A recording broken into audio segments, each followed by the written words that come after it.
program pengembangan kompetensi di SD Lewinanggung adalah yang pertama, refleksi program pengembangan kompetensi guru adalah proses untuk mengevaluasi efektivitas program, mengidentifikasi pencapaian dan tantangan, serta memberikan rekomendasi untuk perbaikan. Kemudian yang kedua, refleksi ini terdapat pada tempat kompetensi.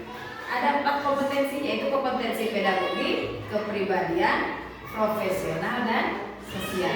Yang ketiga nih, refleksi ini adalah refleksi kompetensi guru memiliki beberapa manfaat. Di antaranya membantu guru menemukan cara inovatif untuk memperbaiki keterampilan mengajar dan membantu memberikan solusi kreatif untuk mengatasi hambatan. Terima kasih.